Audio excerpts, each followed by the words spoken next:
से विश्वास साथियों को क्या नहीं आ रहा रास, और ममता को कमान का गठबंधन का सटीक समाधान। इस पर बातचीत करने के लिए मेहमानों का एक बड़ा पैनल हमारे साथ जुड़ रहा है। डॉक्टर हिमांशु शुक्ला, प्रवक्ता बीजेपी, सौरभ दुबे, राजनीतिक विश्लेषक, नीलाद्री भट्टाचार्य, समर्थक टीएमसी, सीमा मलिक, प्रवक्ता एनसीपी एसपी, और अजय शुक्ला, वरिष्ठ पत्रकार, हमारे साथ इस वक्त पैनल पर जुड़ रहे हैं। सबसे पहले मैं रुख करूंगा, हमारे साथ नीलाद्री भट्टाचार्य हैं, समर्थक हैं टीएमसी की। मेरा पहला सवाल आपसे, नीलाद्री भट्टाचार्य जी, मेरा पहला सवाल आपसे यह है कि जो बात रखी गई है टीएमसी की तरफ से, या किसी पत्रकार ने पूछा, यह बात गठबंधन के बाकी नेताओं को पसंद आ रही है, सिर्फ कांग्रेस पार्टी को छोड़ दें तो। बेशक किसी पत्रकार के सवाल से यह जवाब निकला हो या फिर बात निकली हो, लेकिन उसका इंडिया ब्लॉक के तमाम जो नेता और पार्टियां हैं वो इसको स्वागत कर रही हैं और कह रही हैं कि भाई ममता दीदी के नेतृत्व पर पूरा भरोसा है। तो क्या टीएमसी आगे आकर इंडिया गठबंधन को लीड करना पसंद करेगी? देखिए, हमारे दीदी ने बहुत क्लियरली कह दी है कि टीएमसी अगर चाहे, अगर इंडिया ब्लॉक चाहे, तो वो बंगाल में बैठ के वो लीडरशिप दे सकती है। इंडिया ब्लॉक की सबसे बड़ी प्रॉब्लम है स्ट्रॉन्ग लीडरशिप, जिसकी वजह से इंडिया ब्लॉक जो जिस लेवल पे परफॉर्मेंस करना चाहिए वो परफॉर्मेंस नहीं हो पा रहा है। और Mamata Banerjee tried and tested है। बंगाल में हम लोग सब लोगों ने देखा है कि बीजेपी की कैसे पत्ता साफ कर दिया उन्होंने। ये इलेक्शन और बाई इलेक्शन में और ज्यादा क्लियर हो चुका है। तो अगर बीजेपी को काउंटर करना है नेशनल लेवल में, तो opposition needs to have a very strong leadership, जो हमारी मतलब से ममता बनर्जी ही दे सकती है, क्योंकि उन्होंने जिस तरीके से बीजेपी के साथ संघर्ष किया हुआ है पिछले 10 सालों से, और जिस तरीके की ट्रैक रिकॉर्ड के हिसाब से she is the right person to lead the India alliance. बाकी जो समर्थक है, बाकी जो अंग है इंडिया अलायंस के, सभी लोग, कांग्रेस को छोड़ के सभी लोग कह रहे हैं, क्योंकि इंडिया अलायंस बना ही था, इंडिया नाम दिया ही गया था ममता बनर्जी ने। She is the first leader of the India alliance. तो हमारे हिसाब से अगर मौका मिले तो she should be given the leadership. नहीं, फिर कांग्रेस पार्टी का क्या होगा? फिर राहुल गांधी जी क्या करेंगे? आप लोग तो उनका रोजगार छीनने की फिराक में। कांग्रेस हरियाणा और महाराष्ट्र में ये हवा रहते हुए भी जब नहीं जीत पाए, तो कांग्रेस अपने में बैठ के विचार और चिंतन करे कि क्या गलतियां हैं, क्या नहीं है। ये तो कांग्रेस की अंदरूनी व्यापार है। कांग्रेस अपने हिसाब से देखे कि कहां गलतियां हो रही है और उस गलती को सुधार करे। ठीक है भाई। अजय शुक्ला जी, आप क्या कहेंगे सर? भाई हरियाणा में और महाराष्ट्र में हवा रहते हुए भी कह रहे हैं जीत नहीं पाए, छत्तीसगढ़ में भी, राजस्थान में भी हवा थी, तो दीदी लीडरशिप देने के लिए तैयार है, वो बंगाल से बैठकर ही मैनेज कर लेंगे? देखिए, मुझे लगता है कि हरियाणा और महाराष्ट्र न जीतने के एक कारण नहीं है, बहुत सारे कारण हैं, और इस बात को इंडिया ब्लॉक ने खुद ही माना है, सामूहिक तौर पे माना है। कुछ निश्चित रूप से कांग्रेस की भी कमियां थी, कुछ कमियां दूसरे साथियों की भी थी, और कुछ चुनाव आयोग और दूसरी और तमाम सारी चीजों की थी। 99% चार्ज्ड जो वो है मशीन्स हैं उनकी थी। तो ये सारे सब्जेक्ट है। चुनावी मशीनरी का इस्तेमाल था, ईडी का, सीबीआई का, इनकम टैक्स का जो भी इस्तेमाल था वो भी सामने। तो मुझे लगता है कि एक चीज पे ठीकरा फोड़ना उचित नहीं होगा, बहुत सारे विषय हैं, और निश्चित रूप से कांग्रेस की कमी थी, उससे भी मैं सहमत हूं। एक चीज। दूसरी चीज, कांग्रेस के साथ साथ जो एलाई थे उनकी भी कहीं ना कहीं कमियां थी, उससे भी इनकार नहीं किया जा सकता है। तो ये निश्चित रूप से यह हार कहने की बजाय ये कहें कि भारतीय जनता पार्टी ने अपने दोनों राज्यों को बहुत मजबूती से बचाया है, चाहे अपने साथियों के जरिए, चाहे अकेले, जैसे भी। लेकिन इससे यह कह देना कि कोई पार्टी कमजोर हो गई, कोई वो हो गई, ऐसा भी नहीं। यदि ऐसा होता तो झारखंड कांग्रेस और जेएमएम के साथ में था, वो और मजबूती के साथ वो भी जीत के आए। और जो जम्मू कश्मीर भाजपा ही थी इसके पहले, जो पीडीपी के साथ मिलकर के सरकार चला रही थी, और अभी राष्ट्रपति शासन था, तो ऐसी स्थिति में वो भाजपा के ही पास था, वो भाजपा से छिन गया। तो इस तरह से यदि देखेंगे, ये उपचुनाव की बात करेंगे तो उपचुनाव के जो नतीजे बताते हैं, जहां पर जो पार्टी सत्ता में थी उसने बीजेपी को छोड़ के सबने 100% रिजल्ट दिया है। पश्चिम बंगाल में टीएमसी 100% जीतती है, जो कर्नाटक में कांग्रेस 100% जीतती है, केरला में कांग्रेस और जो है वहां वामपंथी दल है वो जीतते हैं।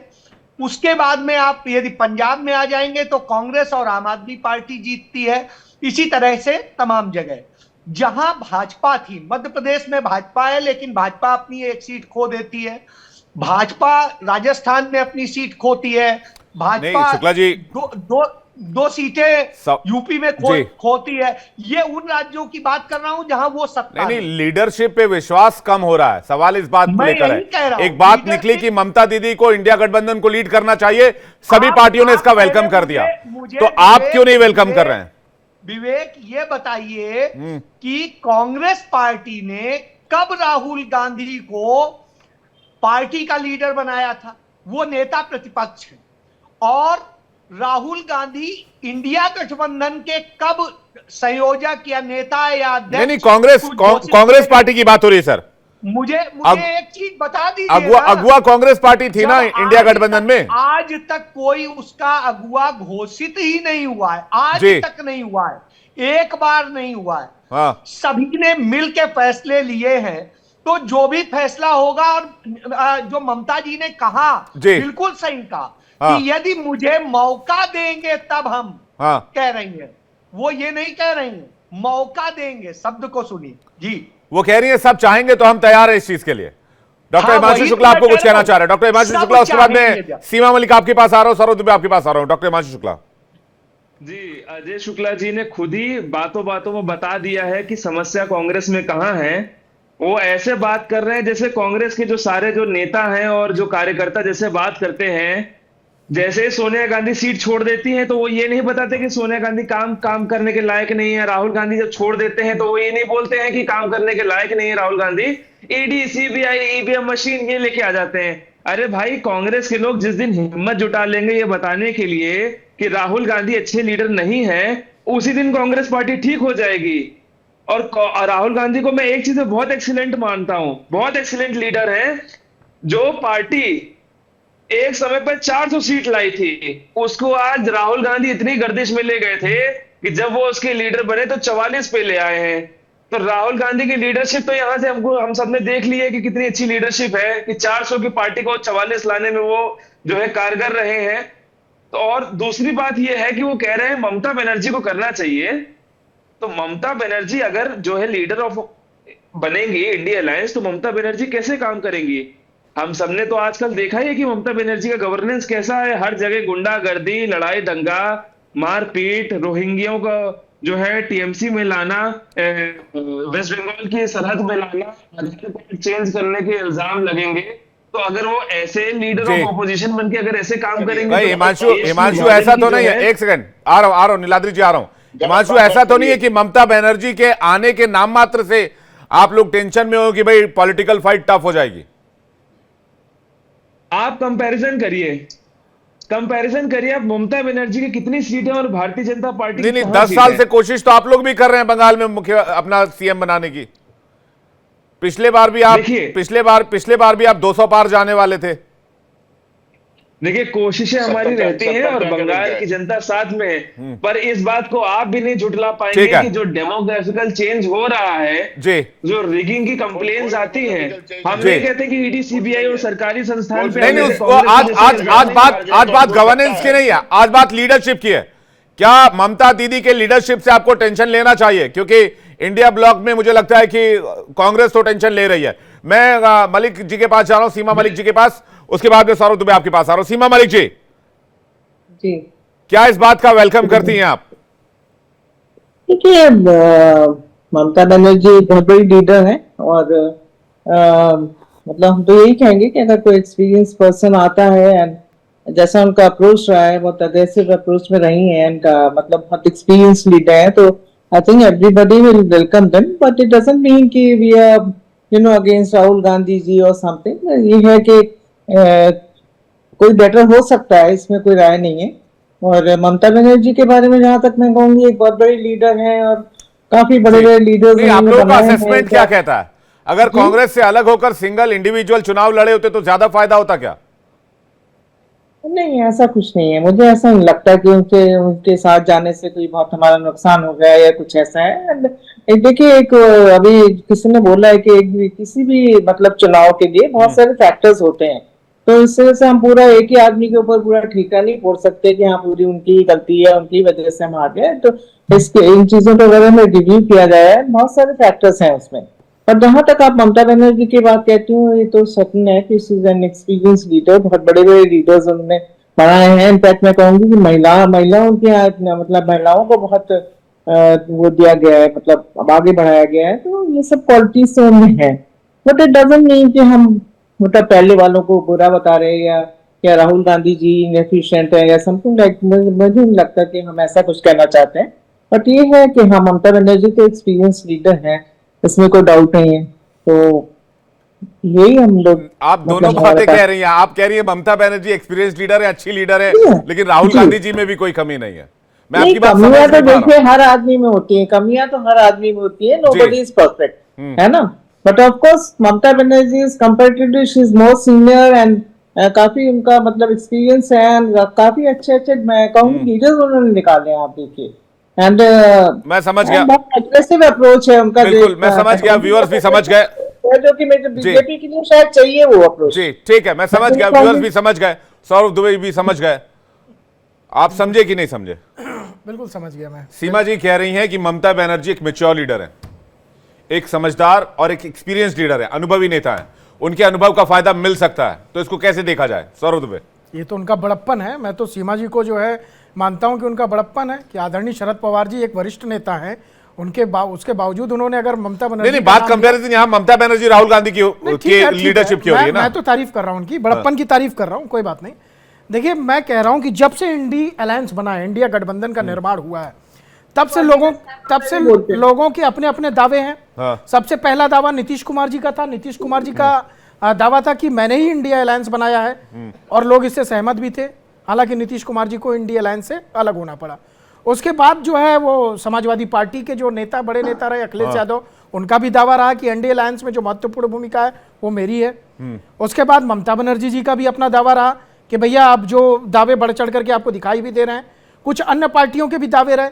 देखिए, इनकी जो गठबंधन की गठरी है उसमें जितने छेद हैं उससे कहीं ज्यादा इन लोगों के नेताओं के महत्वाकांक्षी मतभेद हैं। महत्वाकांक्षी मतभेद मतलब समझिए कि जब लोकसभा का चुनाव हो रहा था तो प्रधानमंत्री पद के कई दावेदार पहले ही खड़े हो गए थे, और जिस पार्टी के नेता और प्रवक्ता से पूछिए वो अपनी पार्टी के नेता प्रवक्ता को प्रधानमंत्री पद का दावेदार बना रहा था, और बताना चाहिए भी, क्योंकि वो पार्टी के नेता के प्रति उनका दायित्व है, कर्तव्य है।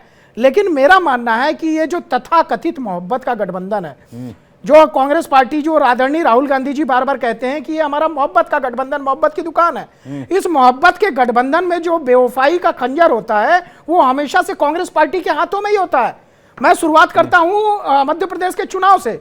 मध्य प्रदेश के चुनाव में जब आपको गठबंधन के साथ चुनाव लड़ना था, तो वहां से क्या निकल के आया? चालू और चिरकुट। एक पार्टी के बड़े नेता ने कहा कि वो चालू नेता है, दूसरे पार्टी के नेता ने कहा कि वो चिरकुट है। यह कांग्रेस और समाजवादी पार्टी के बीच की लड़ाई थी।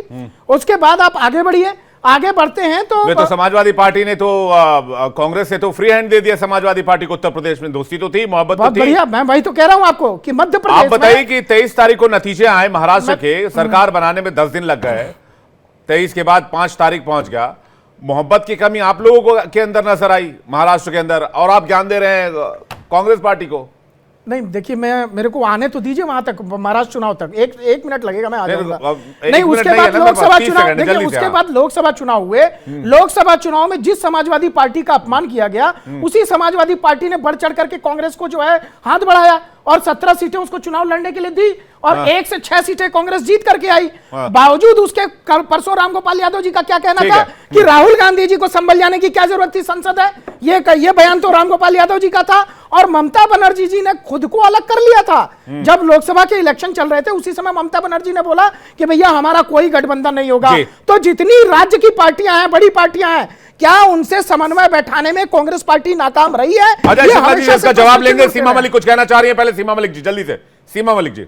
कहना चाह रही हूँ कि जो ये बात भी बोल रहे हैं कि हमारे गठबंधन ने बहुत लड़ाई है ये सब है, तो हमने भी महाराष्ट्र में भी देखा और जगहों पर भी देखा है। और जो बीजेपी है वो सर्वविदित है कि किस तरह से वो अपने अलायंस को ट्रीट करते हैं, किस तरह से आज शिंदे जी बहुत बोल रहे थे, पर जिस तरह से उनको दूध की मक्खी की तरह निकाल के फेंक दिया गया। कहाँ निकाला गया? उप मुख्यमंत्री हैं वो। अरे उप आपके यहाँ से मुख्यमंत्री अजीत तो पवार जी होंगे को ना, ये तो दूध सत्ता की लालच मक्खी की के तरह लिए निकाल दिया गया, सत्ता वो की भी उप लालच के लिए मुख्यमंत्री लोग है। फूटे हुए हैं। अरे और सीमा जी, देखिए, आप सोचिए तो सही क्या बोल रही हैं आप मैं यहाँ से मैं अजीत जो पवार बोल जी रही हूँ गए, बहुत अच्छे से जानती हूँ। मैं आपने जो बोल मक्खी रही की हूँ, मैं तरह बहुत फेंका, अच्छे से जानती वो हूँ। उप मुख्यमंत्री बन के आराम से बैठ करके वहां शासन कर रहे हैं मुंबई में, महाराष्ट्र हाँ, में। और मुख्यमंत्री साथ ही साथ उप मुख्यमंत्री तो बन गए, बड़े पर आराम से मुख्यमंत्री क्यों नहीं? उप मुख्यमंत्री है ना, आप लोग जिस सुन लेते व्यक्ति हैं, ने ठीक इतना काम किया है। उसको सरोज जी सुन देखिए। लेते हैं, हाँ सुन लेते हैं। देखिए, जिस व्यक्ति ने इतना काम किया, जो कि ये कहता है कि all the votes for OBC हो, चाहे मराठा हो, चाहे वुमेन का जो वेट है, जो मतलब लाडली बहन की योजना थी, वो भी उनका ही उनके ही मतलब दिमाग के ऊपर थी, है जो भी वो। एंड वो देखिए लास्ट तक किस तरह से वो नाराज थे। और अभी तो आप देखिए जब पोर्टफोलियोज डिवाइड होंगे तो आप देखिएगा। और आप, मैं आपसे पूछना चाहती हूँ कि कहते हैं कि हम लोग ऐसे बोलते हैं, अजीत पवार जी के बारे में इन लोगों ने क्या क्या नहीं बोला? आज उनको उल्टी नहीं आती उनके साथ बैठते हुए? तो देखिए, एक सत्ता के लालच में करी गई एक अलायंस है और कुछ नहीं है। सत्ता तो और भाजपा ये- की है। अजीत ठीक है। पवार जी को तो ठीक सम्मान है, दिया एक उन्होंने। सेकंड, एक सेकंड, आप लोगों ने अपमान किया एक अजीत पवार सेकंड, का, एक सेकंड, उनको तो एक सेकंड। सम्मान सौरभ दुबे जी, दिलाया। एक देखिए, हमने कोई अपमान नहीं किया। हमने बोला कि हम उनके साथ बैठने में उल्टी आती है, आप लोगों ने बोला है? हमने कुछ नहीं ऐसा बोला है। आप लोगों को वो तो बात है कि आप सत्ता के लालच में तो आदमी हर चीज सह जाता है ना, अपनी सेल्फ रिस्पेक्ट वो भी भूल जाता है। अजीत तो पवार जी देखिए, आपको हमने छोड़ उनका के गए कोई सीमा अपमान जी। नहीं किया है, हमने कभी भी उनका कोई अपमान नहीं ये किया तो अजीत पवार जी से पूछना चाहिए कि आपको क्यों छोड़ करके चले गए बीजेपी के पास। ये तो तो उनसे वो पूछना तो चाहिए ना। बिल्कुल ऑब्वियस है।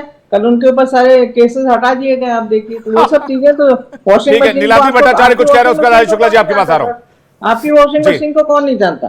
देखिए तो विकास देखिए, जी, ये सब बात है चीजें तो लीडर, सर्वविदित बात है है और जी, ये लीडरशिप सब ठीक कहना है। कोई बात है ठीक बात नहीं लीडरशिप है। की। और हम तो एक यहाँ पे ओपन डिस्कशन डिस्कशन हो कर रहा रहे है, हैं। ऐसा यहाँ कुछ भी पे नहीं है कि हम डिस्कशन किसी हो को रहा है खराब बता रहे ठीक है। हैं alliance को, या ठीक है। कोई ये बात तो नहीं। ये तो नीलाद्री fact भट्टाचार्य है, ये तो जी, नीलाद्री जी, नीलाद्री जी। बात यहाँ हो रहा है लीडरशिप की। ये तो एक फैक्ट है कि Narendra Modi is a very strong leader. तो उसी स्ट्रांग लीडर को काउंटर करने के लिए you also need a very strong leader. कांटे से ही कांटे निकलते हैं। तो इसीलिए मैं कह रहा हूं कि यहाँ जब इंडिया गठबंधन में अगर ममता बनर्जी को मौका दिया जाए, इट इज ए फैक्ट कि वो संघर्ष की राजनीति से आई है। आज से नहीं, कम्युनिज्म के टाइम से 34 साल की सरकार उन्होंने गिरा चुकी है, जो कभी हम लोगों ने सोचा भी नहीं था कि बंगाल में कम्युनिज्म से सीपीएम हट जाएगी। तो उस जगह पे अगर मौका दिया जाए, एक मौका देके देखा ही जा सकता है कि क्या नतीजा होता है। और जहां की बंगाल की इलेक्शन की बात है, कांग्रेस को 6 सीटें कहा गया था, वो लोग मांग रहे थे 10-12 सीटें। अगर वो 6 सीट लेते थे तो बीजेपी की 0 रहता पिछले लोकसभा चुनाव में। सारे चीज टीएमसी और कांग्रेस जी, हो जाता। लेकिन कुछ ही कारण से हुआ नहीं। यहाँ बात हो रही लीडरशिप की। Mamata Banerjee very strong leader, और एक मौका दिया जाए मोदी के खिलाफ फाइट करने के लिए। ठीक है। अजय शुक्ला जी तो के पास जनता आ रहा है, उसके जवाब बाद हिमांशु, उसके बाद आपके पास आएंगे। अजय शुक्ला जी, सीमा जी भी कह रहे हैं, नीलाद्री जी भी कह रहे हैं कि भाई एक स्ट्रांग लीडरशिप की दरकार इंडिया अलायंस में है, जो इंडिया अलायंस को लीड करे। और ममता बनर्जी किसी भी नेता के कंपैरिजन में मोर पावरफुल हैं और मोर एक्सपीरियंस्ड हैं, मोर मैच्योर हैं। देखिए, यही बात तो मैं कह रहा हूं, वो बिल्कुल सही कह रहे हैं कि निश्चित रूप से इंडिया अलायंस को एक घोषित अध्यक्ष या संयोजक बनाना चाहिए। नंबर 1, वो संयोजक कौन बनेगा वो पूरे सभी बैठ के तय करेंगे। जैसा वो खुद ममता बनर्जी कह चुकी हैं कि सभी यदि कहें तो मैं कर सकती हूं, लेकिन मैं करूंगी वहीं से कोलकाता से बैठ के ही, यानी पश्चिम बंगाल से ही बैठ के ही। तो उसी तरह से बहुत काबिल है निश्चित रूप से शरद पवार जी भी, बहुत काबिल है इसी तरीके से खड़गे जी, बहुत काबिल है इसी तरीके से जो और दूसरे साथी हैं। तो कहीं कोई कमजोर नहीं है, सारे काबिल। लेकिन अब उन काबिलों में किस व्यक्ति को कमान दी जाए, नहीं, कौन लेकिन वक्त ज्यादा देगा, कौन ज्यादा ऊर्जा के तो साथ कर सकता शुक्ला है। जी, चूंकि अजय शुक्ला जी, प्रूफ चूंकि तो ममता यह बनर्जी ने अपने इंडिया- आप को किया है। प्रूफ चूंकि- ममता दीदी ने किया है। बाकी नेताओं के अंदर या फिर बाकी नेताओं का अगर आप बैकग्राउंड देखेंगे तो किसी ने जिनका भी आपने नाम लिया, स्टेट गवर्नमेंट बनाने में, चलाने में और अपोजिशन को एक तरह से बार बार हराने में ममता बनर्जी का कोई टक्कर नहीं है। नहीं, शरद पवार मुख्यमंत्री भी रहे, उन्होंने उन दौर में बनाया है कि उनका तो अपने आप में योगदान है, उन्हें तो महाचाणक्य के तौर पे कहा जाता था, वो दौर कब कौन भूल सकता है।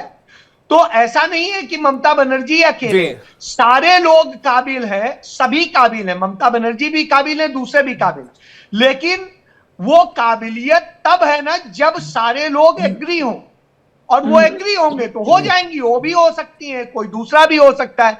इसमें कोई सब्जेक्ट ऐसा है नहीं कि जिसको लेके कोई बड़ी चिंता की जाए। जी नहीं, लेकिन अभी तक जो नाकामयाबियां मिली है उसके लिए भी तो किसी को जिम्मेदार ठहराया जाएगा। अब आपके जो कृष्णम जी हैं, प्रमोद कृष्णम जी, वो कह रहे हैं राहुल जी ने पहले कांग्रेस की लुटिया डुबोई, उसके बाद इंडिया गठबंधन की लुटिया डुबोने लगे। कृष्णन की बात इतना मायने रखती है, जो व्यक्ति खुद चाटुकारिता करता घूमता रहा हो, और लखनऊ का मैं रहने वाला हूं, लखनऊ से जब वो लोकसभा चुनाव लड़े थे, मैंने उनको देखा था कि कैसे उन्हीं राहुल गांधी और प्रियंका गांधी के चरण चुम्बन करते घूम रहे थे। वो आदमी बोल रहा है, क्या आप किस आदमी के बयान की बात करते, किसी गंभीर आदमी के बयान की बात कीजिए विवेक। नहीं, लेकिन कई नेताओं का है कि ममता दीदी की लीडरशिप में मामला सही हो जाएगा। हिमांशु जी कुछ कहना चाह रहे हैं? बिल्कुल है, मैं तो कह रहा हूं कि ममता जी काबिल है, निश्चित रूप से। वो कांग्रेस में रही तब भी वो लड़ती रही, कांग्रेस से बाहर गई, पार्टी बनाई तब भी लड़ी, काबिल है, मैंने क्या इनकार किया। मैं कह रहा हूं इंडिया अलायंस के सारे नेता जी ठीक है। हिमांशु शुक्ला जी कुछ कहना चाह रहे हैं? अब मैं बताना चाहता हूं, इन्होंने कहा कि ममता बनर्जी जो ठीक है, काबिल नेता हैं। अब मेरा सवाल टीएमसी और कांग्रेस दोनों से है। इन्होंने कहा आचार्य कृष्णन जी सीरियस आदमी नहीं है, इनके सीरियस आदमी श्री अधीर रंजन चौधरी, जो वेस्ट बंगाल प्रदेश कांग्रेस के स्टेट प्रेसिडेंट रहे हैं, उन्होंने साफ बोला है जब हम अलायंस करने वाले हैं तो हम टीएमसी से अलायंस नहीं करेंगे, क्योंकि जो पार्टी हमारे कार्यकर्ताओं को मार रही है, जिसने हमारी पॉपुलेशन डिक्रीज कर दी है, जिसने कांग्रेस का खात्मा कर दिया है, जिसने कांग्रेस के दीपक खत्म कर दिए हैं वेस्ट बंगाल में, आप उसके साथ अलायंस कैसे कर सकते हैं? पहले तो मुझे टीएमसी और कांग्रेस दोनों एक दूसरे के जब कट्टर दुश्मन है तो ये दोनों कैसे साथ रह सकते हैं? पहले इसका जवाब दें। ये इंडिया अलायंस जो है सबसे पहले तो एक फेल्ड अटेम्प्ट है, बस ये क्योंकि इनको कुछ दिखाना है, मोदी जी के सामने कोई टिक पा नहीं रहा है, बस ये लोग को छलावा दिखाना है। मैं इनको बताता हूं, इन्होंने बोला खड़गे जी अच्छे लीडर है। खड़गे जी जब नॉमिनेशन करती इनकी प्रियंका गांधी तो कमरे में नहीं घुसने देते हैं, दरवाजे के बाहर धक्का दे देते हैं, शरद पवार को गालियां देते हैं। एसपी में जो है अखिलेश जी कहते हैं चालू पार्टी है, कांग्रेस को वोट मत देना। दोनों भाई जब यूपी में आके इलेक्शन लड़ते हैं तो हारते हैं। अरविंद केजरीवाल के साथ 4 तारीख तक, 4 जुलाई को जब तक लोकसभा के इलेक्शन थे तब तक हाथ पकड़ रहे हैं कांग्रेस और आम आदमी पार्टी के नेता साथ में चल रहे हैं, और 6 जुलाई को इलेक्शन के रिजल्ट आने के बाद मटका फोड़ो यात्रा चलने, केजरीवाल के मटके फोड़े जा रहे हैं, पुतले जलाए जा रहे हैं। लेकिन हिमांशु जी ठीक बात है, अलायंस समझ नहीं पा रहा हूं जी, ये अलायंस कैसा है कि आप 4 तारीख को हाथ पकड़ते हैं, ठीक बात है, गाली देते हैं और 4 के पहले कहते हैं कि हिमांशु जी ठीक बात है, मार रहे हैं। और अब मेरा सवाल तो सुन लीजिए हिमांशु जी, मैं ये कह रहा हूं, आपने ठीक है जो बातें कही आपने अपने हिसाब से कही, आपको इसी इंडिया अलायंस ने 239 पर रोक दिया, इसके बाद आपको दुपहिया पर सवार होना पड़ा, एक पहिए का नाम टीडीपी और एक पहिए का नाम जेडीयू। तो इस दुपहिए पे अगर आज आप नहीं होते, अगर इंडिया अलायंस फॉर्म नहीं हुआ होता। अच्छा ये बताइए, भारतीय जनता पार्टी बस कुछ ही सीट पीछे है, ऐसा कुछ भी नहीं हुआ है कि कोई 2 पहिया की सवारी मिली है या किसी के साथ है। एनडीए अलायंस जो पहले से बना हुआ था वही है। हमारे इधर 21 प्रधानमंत्री नहीं है, प्रधानमंत्री तब भी मोदी जी थे, प्रधानमंत्री अभी मोदी जी हैं। 2 पहिया तब आप कहना चाहिए, अच्छा लगता अगर हम नीतीश जी को जो है मेन मंत्रालय दे देते या प्रधानमंत्री सीट दे देते। जो चीज प्री डिसाइडेड है वो चीज पोस्ट डिसाइडेड भी है। ये नहीं है कि हम 21 एक बैनर लगा रहे जिसमें 21 प्रधानमंत्रियों की फोटो लग रही है और वो लोग स्टेज पे लड़ रहे हैं कि मैं बनूंगा। महाराष्ट्र का प्री डिसाइडेड सीएम तो शिंदे थे। महाराष्ट्र के प्री डिसाइडेड सीएम शिंदे थे कि नहीं? देखिए ये पहले से डिसाइड हो गया था कि जिसकी सीटें ज्यादा आएंगी उस हिसाब से होगा। तीनों लोग लड़ाई आपने सबसे ज्यादा, तो आपको ही ज्यादा सीट मिलेगी। मैं भी जिस दिन काउंटिंग चल रही थी मैं भी ऐसे चैनल पे बैठा था और वहां भी पूछा जा रहा था, मैंने बोल दिया था, तभी बोल दिया था पार्टी की तरफ से कि डिसाइडेड होगा। ठीक है, नीलाद्री जी भट्टाचार्य कुछ कहना चाह रहे हैं, उसके सौरभ दुबे आपके पास आ रहा हूं, फिर सीमा जी मैं आपके ये पास। कहना चाह रहा हूं कि पिछले लोकसभा चुनाव में अधीर रंजन चौधरी की वजह से ही ये इंडिया गठबंधन यहाँ पे कैंडिडेट्स नहीं दे पाए, और उसके वजह से खारगे जी ने अधीर रंजन चौधरी को लिटरली सस्पेंड कर दिया था। तो ग्राउंड में अगर ये कांग्रेस के अंदर अंदरूनी ऐसे लड़ाई रहेगी, ये तो मैं पहले ही कह चुका हूं, 6 सीट कांग्रेस को मिलते, 30 सीट टीएमसी को मिलते, तो 36 सीट हो जाते, बीजेपी की पूरी खाली 0 हो जाता। और जहां तक लीडरशिप की बात है, Mamata Banerjee tried and test, और शरद पवार जी ने भी खुद बोला है कि ये Mamata Banerjee is the right person to lead. Please understand, यहाँ इंडिया अलायंस की लीडरशिप की बात हो रही है, यहाँ पीएम कैंडिडेट नहीं चुना जा रहा है, यहाँ बात हो रही है कि इंडिया अलायंस को कौन लीड करेगा, जिससे जो बीजेपी की जो अभी चल रहा है उसको किस तरीके से रोका जाए। ये तो फैक्ट है कि आपको मेजोरिटी नहीं मिला, आपको टीडीपी और जेडीयू के समर्थन लेने पड़े। ये तो आप अगर इतने सक्षम होते तो आप 272 की मार्क क्रॉस कर जाते, ये तो आपने फैक्ट किया नहीं। ठीक है, आप कह रहे हैं कि ममता दीदी अगर लीड कर रही होती तो तस्वीर कुछ और हो सकती थी 2024 की। बीजेपी 2024 पुरानी बात हो चुका है, अब तो आगे देखना चाहिए 2029 में क्या होता है। लेकिन इंडिया अलायंस को परफॉर्म करने के लिए स्ट्रॉन्ग लीडरशिप की जरूरत है, ये मैं कहना चाह रहा हूं। And Mamata Banerjee is the perfect candidate. लेकिन सवाल ये है ना कि इंडिया अलायंस किसकी लीडरशिप में है सर, अभी तक तो यही क्लियर नहीं हो पाया। अजय शुक्ला जी कह रहे हैं ये क्लियर ही नहीं लीडरशिप किसकी इंडिया अलायंस के अंदर। हाँ, तो ममता बनर्जी को दिया जाए, फिर देखा जाए आगे क्या होता है। जी सौरभ दुबे कुछ कहना चाह रहे हैं। सौरभ दुबे, देखिए लीडरशिप की बात कर रहे हैं इंडिया अलायंस में शुरू से लीडरशिप और राहुल गांधी जी की रही है। नहीं तो अजय शुक्ला मना कर रहे हैं, बोले कहां लिखा हुआ है भाई। अजय शुक्ला जी वरिष्ठ पत्रकार हैं, उनको अच्छी तरह से पता है, लेकिन वो जब कांग्रेस पार्टी ने नाम एकदम खुल करके आगे नहीं किया तो फिर वो कैसे कह देंगे।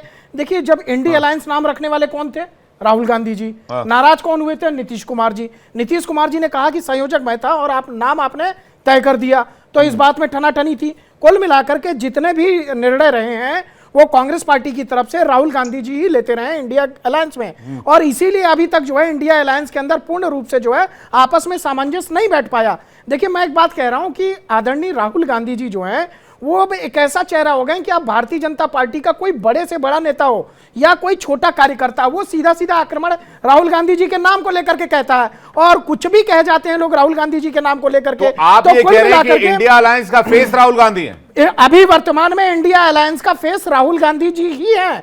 अगर ये लोग राहुल गांधी जी की जगह मल्लिकार्जुन खड़गे जी को फेस बनाते, मैं गारंटी दे रहा हूं कि इससे ज्यादा मजबूती में कांग्रेस पार्टी होती, क्योंकि मल्लिकार्जुन जी एक वरिष्ठ चेहरा है, एक दलित चेहरा है। उनके नाम पर ये जो संयोजक की स्थिति अगर वो बनते तो स्थिति बदल जाती। लेकिन मैं दोबारा कह रहा हूं, ममता बनर्जी वास्तव में एक जो है एक ऐसी महिला है जहां पर भारतीय जनता पार्टी ने बहुत प्रयास किए हैं, लेकिन अभी तक उनका किला नहीं भेद पाई है। ये बात सत्य है। और महिला ममता बनर्जी के आने से इंडिया अलायंस निश्चित रूप से इंडिया अलायंस का जो चेहरा है, जो चेहरे को तलाश रही है, वो उसको मजबूती मिलेगी। सीमा जी क्या राहुल गांधी ही और कांग्रेस पार्टी के पास ही इंडिया अलायंस की लीडरशिप है?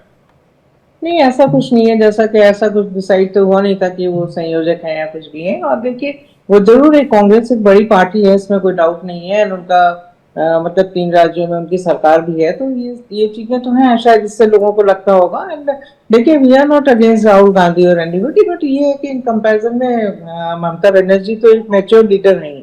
एंड मैं ये नहीं कह रही कि राहुल गांधी जी में या प्रियंका जी में कोई खराबी है ना। अच्छी बात है कि प्रियंका जी अब आ गई हैं पार्लियामेंट में, तो I think it will be much better position. पर देखिए जहां तक आप देखिए ममता जी की बात है, तरह तरह के मतलब इन लोगों ने हमको परेशान करने के वो दिए हैं, फिर भी उन्होंने हर चीजों को हटा के वो जीती हैं। उनका एक एग्रेसिव अप्रोच है, and I think you need such approach. जो जिस तरह के लोग हैं इनके सामने बहुत एग्रेसिव अप्रोच की मेरे ख्याल से जरूरत है। मतलब पहले इलेक्शन से लेके दूसरे आप देख लीजिए कि हर तरह की चीजें डीडी एंड पता नहीं क्या क्या बोल के, एंड जो अभी इंसिडेंस हुआ था उसमें भी उन्होंने हमेशा दबाने की कोशिश उनको करी, but always she came out in the flying colours. And I think यही मैं कहूंगी बस उनके बारे में।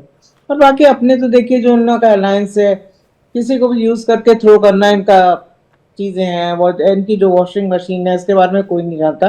मतलब कौन है जो नहीं जानता, तो चुनाव फ्रैंकली में- हमें इससे चुनाव में ज्यादा आप लोगों बोलना ने नहीं भ्रष्टाचार चाहती। का मुद्दा नहीं उठाया। हर आदमी चुनाव जानता में है आप इन लोगों ने बातों अजीत को पवार कि जी किस के तरह से लोगों भ्रष्टाचार का मुद्दा उठाया नहीं। मतलब दबाते हैं अपने अलायंस को, ऑल फ्रॉम ऑल द साम दाम दंड भेद से जो भी इन चीज किस तरह से ये ट्रीट करते हैं उनको, एंड वो बेचारे मन में शायद कुछ कह नहीं पाते ऊपर से, पर उनके मन में जो है वो तो हम भी जानते हैं और सभी लोग जानते हैं। तो ये बात तो है ही है, एक दो लोग हैं जिनकी चलती है वहां पर, और चलती किसकी है।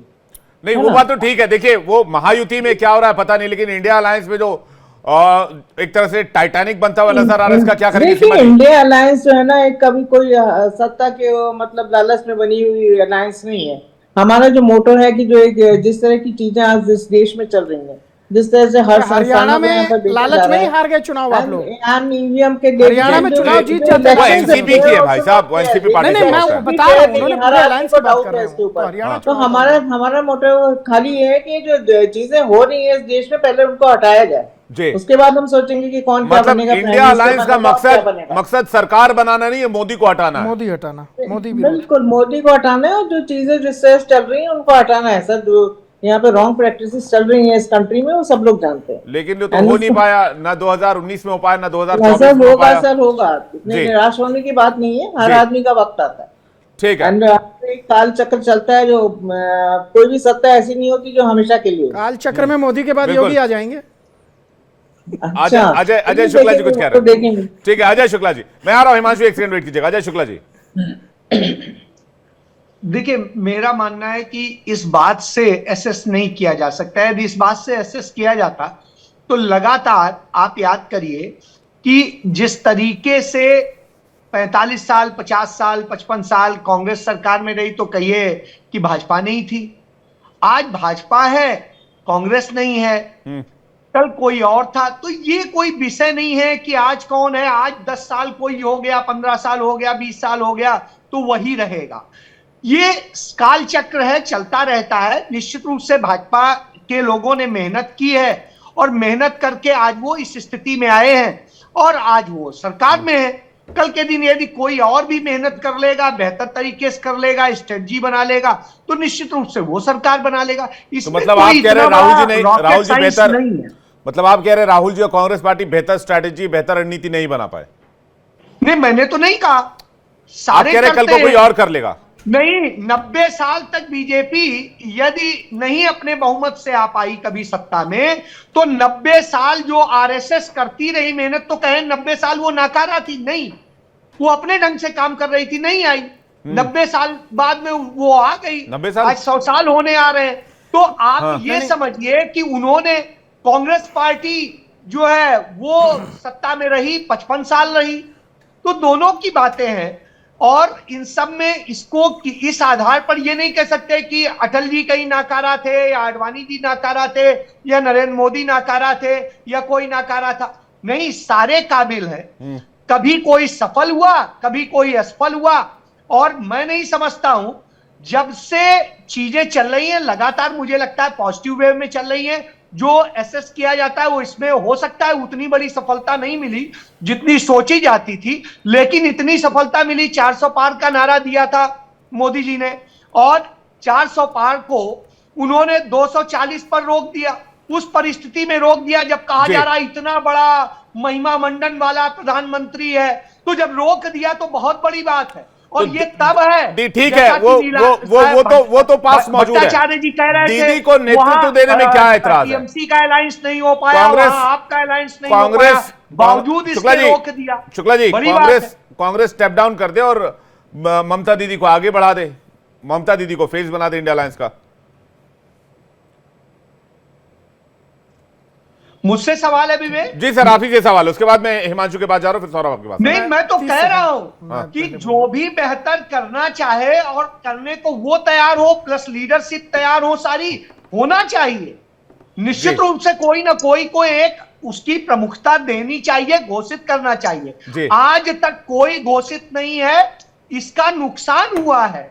मैं तो खुद कह रहा हूं, चाहे राहुल गांधी को ही घोषित करें, चाहे ममता बनर्जी को घोषित करें, चाहे किसी को, अखिलेश को घोषित करें, उद्धव ठाकरे घोषित करें, किसी को तो करें। ममता दीदी का कंपैरिजन सबसे क्यों कर दे रहे हैं? मैं तो यही नहीं समझ पा रहा हूं। मैं तो कह रहा हूं कि इनमें से किसी को भी करे। नहीं, जिसको किसी को चाहे भी क्यों, करे, ममता दीदी ये तो को ही करना क्यों नहीं? इंडिया अलायंस के लीडर्स ममता को बनर्जी है, ही क्यों नहीं?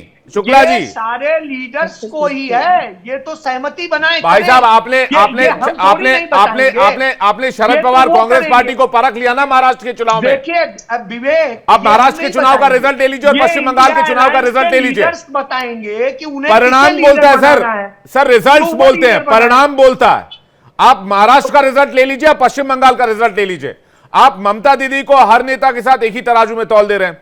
देखिए बिल्कुल, क्योंकि हर एक का अपना क्षेत्र है और उस क्षेत्र में वहां पर वो एक छत्र राज्य कर रही हैं और निश्चित रूप से वहां की वो सफल लीडर है। जी, इस तो पर मैं इसलिए वो नहीं सौरभ कहा दुबे कुछ कहना चाह रहे हैं, उसका हिमांशु आपका जल्दी सौरभ दुबे आप कुछ देखिए, कहना चाहते हैं। अधीर रंजन चौधरी निश्चित रूप से एक पश्चिम बंगाल के अंदर कांग्रेस पार्टी का बहुत सम्मानित और बड़ा चेहरा थे।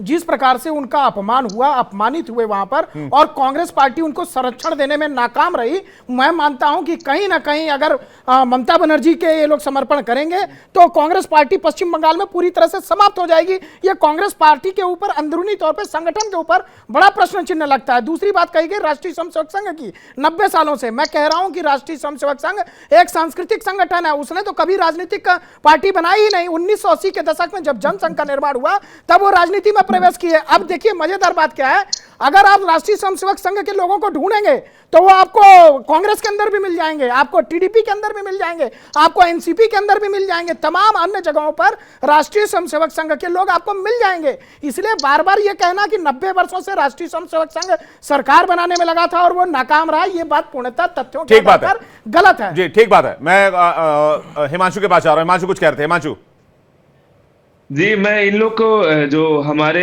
पैनलिस्ट लोग बोल रहे थे कि इंडी गठबंधन जो है, सबसे पहले मैं ये उसका जवाब देना चाहूंगा। उन्होंने कहा कि सत्ता बनाने नहीं आई है, हम अच्छे काम करने आए हैं। तो आपके मैं एक एक करके लोगों को बताता हूं कि आम आदमी पार्टी जो आपका एक मुख्य हिस्सा है वो क्यों आई थी। वो आपकी ही कांग्रेस से लड़ने आई थी। उसका मेन मुद्दा वो पार्टी फॉर्म भी हुई थी कि हमें कांग्रेस को खत्म करना है। दूसरी आपकी जो है ममता बनर्जी, जिसको आप लीडर बनाना चाह रहे हैं, वो कांग्रेस के खिलाफ प्रदर्शन करके आई थी, कांग्रेस से टूट कर आई थी। आरएलडी आपसे टूट कर आई है, शरद पवार लड़कर आए हैं। तो आप लोग जो है किस हिसाब से बात कर रहे हो? आप लोगों को बस सत्ता की मलाई खानी है। इस वजह से जो सारे चोर चोर मौसेरे भाई हैं वो सब आके जुड़ गए हैं। और आप कह रहे हैं कि आप लोग बैड प्रैक्टिसेस कर रहे हैं। तो जरा शरद पवार जी पे जो 10,000 करोड़ के गमन का जो क्वेश्चन उठा हुआ है उसका जवाब देंगे आप? जो कह रहे bad practices Bharatiya Janata party में चलती है, तो गुड प्रैक्टिसेस क्या शरद पवार कर रहे हैं जिन पे 10,000 करोड़ का जो है इल्जाम लगा हुआ है और केस चल रहा है उनके ऊपर?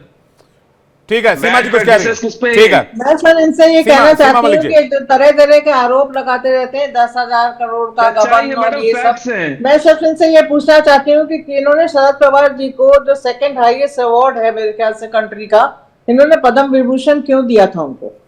क्या मतलब जो लोग गबन करते हैं या जिन्होंने कुछ काम नहीं किया या कोई उनका वो नहीं है, उनको उठा के इतना बड़ा अवार्ड दे देते हैं? और आप अपने आप से हमसे पूछ रहे हैं कि 10,000 करोड़ का गबन, मुझे तो पता नहीं है जो क्या पूछ रहे हैं। मैं तो कभी सुना नहीं कि कौन सा गबन उन्होंने किया है। और मैं तो सिर्फ उनसे ये पूछना चाहती हूँ कि आप अपने जो हाईएस्ट लीडर से वो किस तरह से शरद पवार जी को लेते हैं, ये पूछिएगा फिर आके यहाँ पर कुछ बोलिएगा। मेरे ख्याल से प्रधानमंत्री भी उनका उतना जितना आदर करते हैं, या सब लोग ये बात जानते हैं। तो जिस तरह का आप ये बातें जो कर रहे हैं ना, इनका कोई तथ्य नहीं है। बिना तथ्य की बातें मत करिए टीवी पर बैठ के। तो उन्होंने तो गबन किया, ये किया भाई, तो आपने पद्म विभूषण क्यों दिया उनको भाई? आपने ऐसे ही दे देते हैं पद्म विभूषण किसी को उठा के? सोचने वाली बात है। आप कुछ भी किसी के बारे में बोलो मत, ये बात मैं कहना चाहती हूँ। तब तक जिस बात का कोई प्रूफ ना हो या कुछ ना हो, उन्होंने गबन किया है, उन्होंने ये किया वो किया, कुछ भी बोल देंगे आप। एक मतलब इतने tallest leader of this country हैं, आप कुछ भी बोल रहे हो। जी सीमा जी, लेकिन सवाल इस बात को लेकर है, वो आप लोगों की राजनीतिक लड़ाई, आप लोग सवाल जवाब कर रहे हैं, ठीक बात है। लेकिन सवाल जो अभी थोड़ी देर पहले अजय शुक्ला जी कह रहे थे, उन्होंने सारे नेताओं के नाम गिनवा दिए। मैं कह रहा हूं कि भाई ममता बनर्जी पे आम सहमति क्यों नहीं है? या तो फिर जितने चेहरे उतने दावेदार। तो ये एक बात उठी है, तो मेरे ख्याल से सबसे पूछा जाएगा या जो भी होगा। और ज्यादातर लोगों का तो पॉजिटिव नहीं, इंडिया अलायंस में क्या ऐसा है कि जितने चेहरे उतने दावेदार हैं? देखिए, इंडिया अलायंस में ऐसा नहीं है कि जो भी वहां पर केवल 2 लीडर हैं और उनकी चलती हो। है ना। तो बेसिकली यहाँ पे जो भी लीडर्स हैं, उन्होंने जो भी अपनी पार्टीज हैं, वो बहुत बड़े बड़े लीडर्स हैं वो, तो हर व्यक्ति का अपनी एक राय होती है, एक अपना इंडिपेंडेंट माइंड होता है। तो ऐसा नहीं है कि वो हर आदमी एक दूसरे के हाँ में लाएगा। कुछ कुछ चीजों में मतलब विचार अलग भी हो सकते हैं, राय अलग भी हो सकती है। एंड ये लोकतंत्र है, हर आदमी को मतलब हमारे यहाँ जो पार्टीज हैं, उनमें एक अधिकार है कि वो कुछ भी अपनी राय रख सकते हैं। तो ये बात अभी उठी है, तो देखिए आगे क्या होता है। ऐसा मुझे तो ऐसे ही ठीक लगता है। है। नीलाद्री जी के पास जा रहा हूं। नीलाद्री जी, इसी डिबेट में आपने देख लिया, सारी जो पार्टियां हैं वो ये तो मान रही हैं कि ममता दीदी में पोटेंशियल है, लेकिन कोई एक मत नहीं हो पा रहा इस बात को लेकर कि उनको लीडरशिप दी जानी चाहिए इंडिया अलायंस के अंदर। नहीं विवेक, ये बहुत अर्ली है, बिकॉज ये जस्ट स्टार्ट हुआ है अभी, ये इशू अभी सामने आया है। सब नेता लोग बैठ के, इंडिया अलायंस के सारे गठबंधन के सारे नेता बैठ के इस पर विचार करें, परामर्श करें, और उसके बाद एक डिसीजन, निर्णय तक आई एम वेरी श्योर ये लोग आ जाएंगे। क्योंकि देखिए ये बात है, पिछले जो इंडिया अलायंस जो इलेक्शन लड़ा था, वो ऐसा था कि जो जहां पे स्ट्रांग है वो अपने हिसाब से लड़ ले। लेकिन नीलाद्री जी, एक बात बताइए, जो चावल पकाते हैं तो चावल पका या नहीं पका एक ही चावल से पता चल जाता है। हाँ तो ठीक है, अभी भी पकने का एक ही दाने से भात समझ में आता है बना कि नहीं बना। अभी भी चावल पक रहा है। अभी भी वो समय नहीं आया कि निकाल के देख ले कि चावल पक गया है नहीं। ये विचार परामर्श और सबके डिस्कशन के बेसिस पे ही ये डिसाइड होगा। लेकिन ये फैक्ट है, she is the best contender for this leadership. तो फिर कोई दो राय नहीं। वेस्ट बंगाल में कांग्रेस और टीएमसी एक साथ हो जाएगी फिर इसके बाद? अगर गठबंधन की जरूरत पड़ेगी तो हो जाएगी। ठीक है, सौरभ दुबे, इस पे आपका रिएक्शन जल्दी से। जी सौरभ दुबे। नहीं, देखिए मैं बार बार कह रहा हूं आपको कि जो ममता बनर्जी जी को लीड करने की बात चल रही है इंडिया अलायंस में, कांग्रेस पार्टी कभी भी इस बात को स्वीकार नहीं करेगी। आपके दावे का आधार क्या है? मैं दावे का आधार आपको बताता हूं। अगर इंडिया अलायंस के अंदर कोई दूसरा बड़ा नेता आ जाता है, चाहे वो कोई भी चेहरा हो, क्योंकि नीतीश कुमार जी को दूसरी बैठक के अंदर जिस प्रकार से किनारा कर दिया गया था, उनको किनारे कर दिया गया था, वो उन्होंने स्पष्ट रूप से बता दिया था, वो अपनी नाराजगी जाहिर करके। ममता बनर्जी भी, ममता दीदी जो बात कह रही हैं वो सही कह रही हैं, और वो तथ्यात्मक रूप से सही भी है कि इंडिया अलायंस का अगर वो चेहरा बनती है तो कहीं ना कहीं मजबूती मिल सकती है। लेकिन मेरा मानना फिर से वही है कि ये जो महत्वाकांक्षी है, लोगों की महत्वाकांक्षाएं हैं, हाँ। ये चेहरा कोई भी हो जाए, प्रधानमंत्री नरेंद्र मोदी के सामने अगर कोई विकल्प लाना है तो उसका विकल्प राष्ट्रीय स्तर पे जो हो सकता है वो मल्लिकार्जुन खड़गे जी या इस तरह का कोई व्यक्तित्व हो सकता है। ममता बनर्जी कहीं से भी प्रधानमंत्री नरेंद्र मोदी के चेहरे के सामने चुनौती नहीं दे सकती। हाँ, पश्चिम बंगाल के अंदर वो एक बड़ा चेहरा है, बड़ा चेहरा रहेंगी, उस बात को मैं स्वीकार करता हूं। और राहुल गांधी जी, जिन्होंने कांग्रेस पार्टी, जिन्होंने कभी भी राज्य की पार्टियों को पनपने नहीं दिया, और इसीलिए तो इतनी पार्टियां खड़ी हुई, ये सारी पार्टियां कांग्रेस के अंदर राहुल गांधी नहीं थे भाई साहब, नहीं, विचारों से टूट करके बनी है। जब ये विचारों में कटी नहीं, तो लेकिन अब ममता बनर्जी के दावे को कितना सहर्ष लोग स्वीकार करेंगे इंडिया अलायंस में, और उनके इस दावे को कितनी मजबूती मिलेगी इस अलायंस के अंदर, ये देखने वाली बात होगी। उस पर 2029 का बहुत कुछ डिपेंड करता है।